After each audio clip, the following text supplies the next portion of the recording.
Are the stories in the Gospels based on eyewitness testimony? Let's look at 3 reasons why I think so. Hello, doubters. One question often asked by those deconstructing their faith is this: are the Gospels written by eyewitnesses, or at least use eyewitness material? After all, Mark is thought to be the testimony of Peter, and Peter would count as an eyewitness to many of the events in the Gospels. Luke states outright that he relied on multiple sources so he could be said to be using eyewitness material. I want to give credit to my friend Nick Peters for help with this content. You can find a link to his channel in the description of this video. Now, this video is not going to get into other issues related to eyewitness material. That would include questions as to whether or not eyewitness testimony is reliable or not. Questions like this are important, but right now we aren't going to deal with that topic here.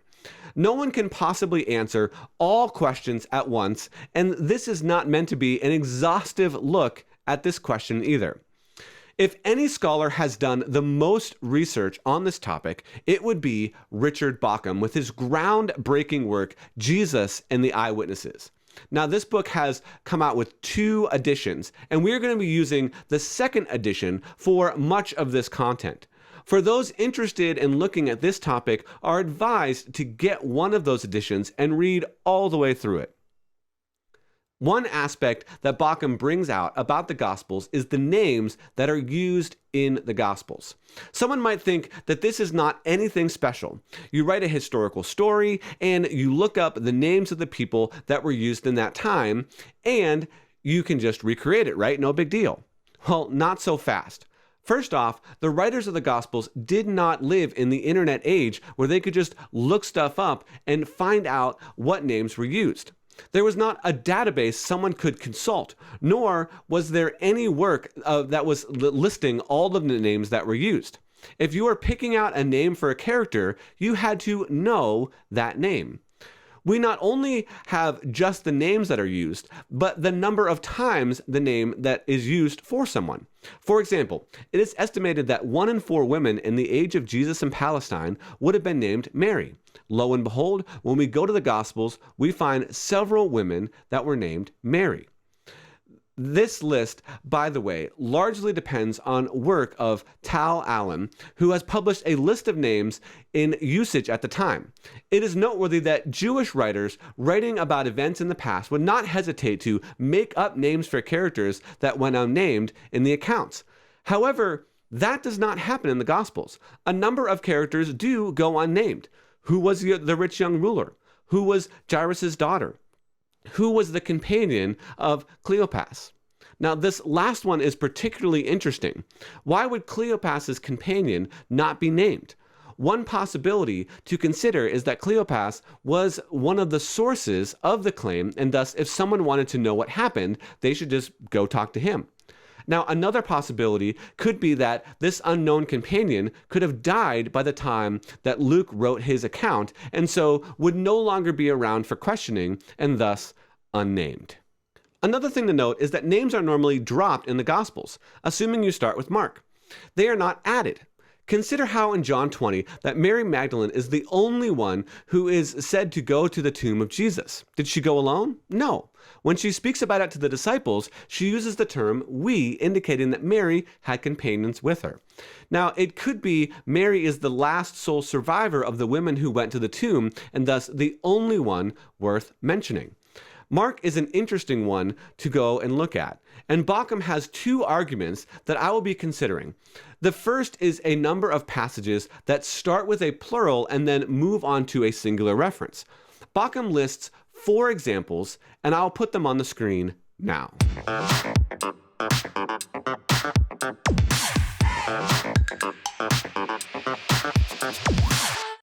Some of these are not the most flowing text. The idea is that if Mark is the voice of Peter, then Peter is telling his story and using the term we, and Mark is changing it to the third person to better fit his narrative. What makes this interesting also is that if Matthew and Luke used Mark, they did so without taking this.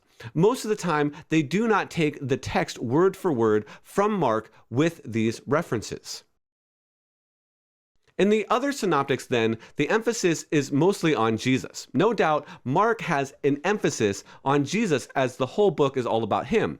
But you also have the possibility showing up that Mark has as a lesser focus of the speaker of that account that he is sharing. So why should we think that this is Peter?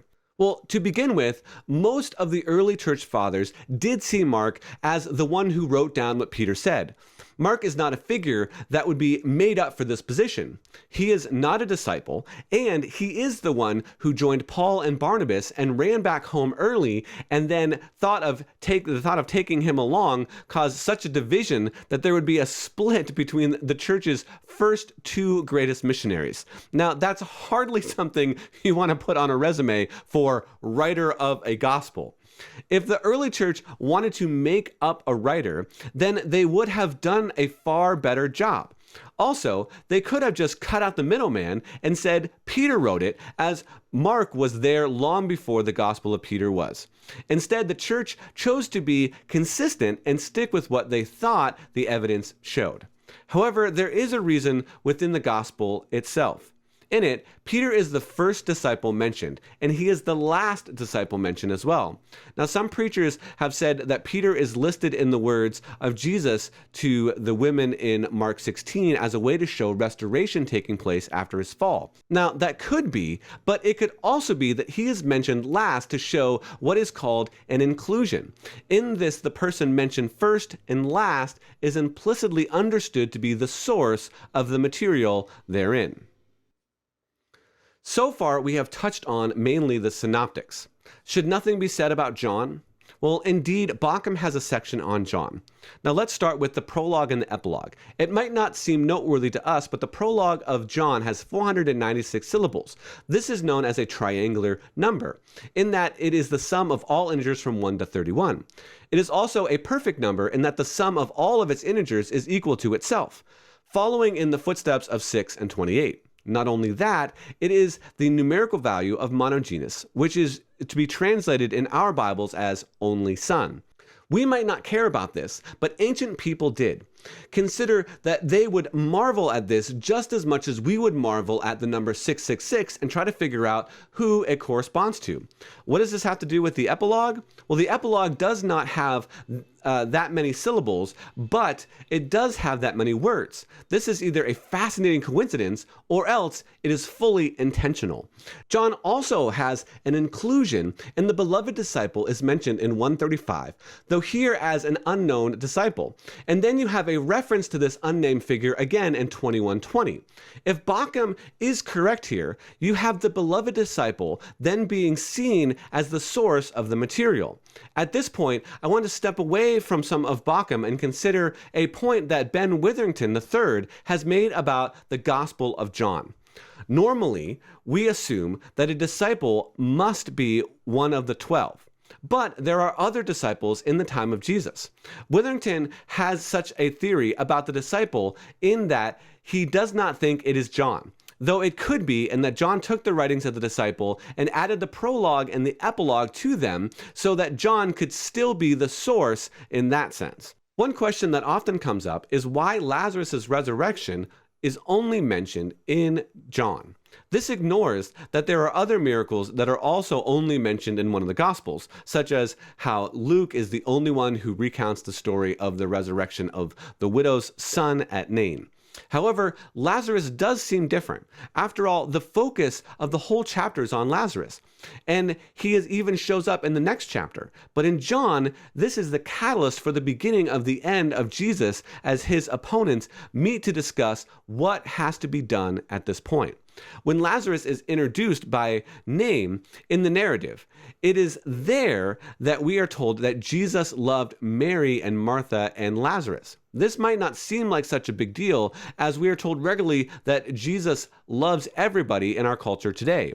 But it is noteworthy that there are only a few people in the Gospels that Jesus is said to explicitly love. The rich young ruler is another such example. Lazarus is a central figure then in the gospel, in that he is where the action turns and what happens after Lazarus is introduced. It is then we keep seeing the phrase, the disciple whom Jesus loved. What other character in the gospel qualifies, especially since Peter explicitly describes the disciple as him? It would have been Lazarus. If this is the case, Lazarus would be an eyewitness for much of what went on in the Gospels. Try going through the Gospels again and see if this makes sense. We also know that there were other people besides the 12 that were regularly with Jesus. After all, the book of Acts lists 2 such people when deciding who would replace Judas. So it could be that there were others who were around for far more events. We could also consider that those 2 people were present at the baptism of Jesus, whereas if Lazarus is the one who the 2 disciples who had followed John at the start, he has to have Jesus pointed out to him, which would indicate that he wasn't there. Now, Bockham's second edition is 680 pages long and has much, much more material. It's also noteworthy that we have not gone into anything like archaeology findings to support the Gospels, although those are there as well. We have largely gone on a simple linguistic basis. Even at this level, we have found evidence of eyewitness claims, and if we go beyond that to empirical evidence, well, all the better. Now, skeptics who want to argue against this owe it to themselves to read Bockham's work, as do Christians who want to understand this idea better. But again, we are not going to be looking at the question of whether or not eyewitness testimony is reliable. This is for another video. If you'd like to see that video, go ahead and click and leave me a comment. If you found this video helpful, please consider liking this video, subscribing to this channel, and clicking on the notification bell. Also, consider joining our Facebook group if you are on the journey of deconstructing your Christianity. I will meet you next time as we deal with deconstruction.